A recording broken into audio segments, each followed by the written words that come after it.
এটা হলো হুদা বিউটির একটা প্যান স্টিক বা ফাউন্ডেশন, যেটাই বলতে পারো। আমি প্যান স্টিক বলে কিনেছিলাম, কিন্তু এখানে লেখা আছে দেখছি ফাউন্ডেশন।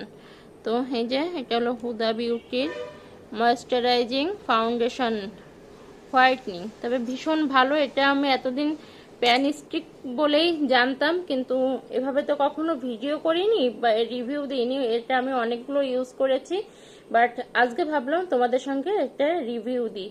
এটা কিন্তু ভীষণ ভালো, আর এর অনেকগুলো শেড আছে। তো আমার এই শেডটাই আমার জন্য সঙ্গে যায়। এটা হলো 01, যার শেড নাম্বার। তো এই যে তোমাদের সঙ্গে একটুখানি শেয়ার করি। এই যে এভাবে, এই যে খুব বেশি লাগে না, একদম অল্পতেই ভীষণ ভালো ব্লেন্ড হয়ে যায়। আর এটাতে না ব্লেন্ড করতে খুব বেশি লাগে না, আর এটা এতটা মানে হয় না, লং লাস্টিং না। এটা দিলে পারে মানে শুধু এটা মুখে একটুখানি অ্যাপ্লাই করে তুমি বেরিয়ে যেতে পারবে। ভীষণ ভালো একটা কাজ দেয়। দিনের বেলাতেও আমি শুধু এটাকে অ্যাপ্লাই করে অনেক সময় বেরিয়ে যাই, যেমন মেয়ের স্কুল যাওয়া বা হালকা পাতলা একটুখানি কোনো কাজের জন্য বেরোলাম, তো শুধু এটা দিয়ে একটুখানি লিপস্টিক দিয়েই আমি কিন্তু বেরিয়ে যেতে পারি, বুঝলে।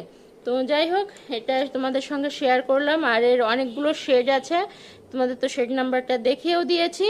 তো এটা ইউজ করে এর উপর দিয়ে যদি মনে করো যে কেউ একটুখানি পাউডার মানে ফেস পাউডার বা ইয়ে ইউজ করতে চাও, সেটাও করতে পারো। আর যদি কখনো পার্টি মেকআপ করতে চাও, তখনও যদি এটা প্রথমে একটুখানি বেজ মেকআপ হিসেবে ইউজ করো না, সেটাও ভীষণ ভালো হয়। দেখো একটুখানি দিয়েছি আর কতটা গ্লো করছে, আর ভীষণ সুন্দর ব্লেন্ড হয়ে যায় এটা।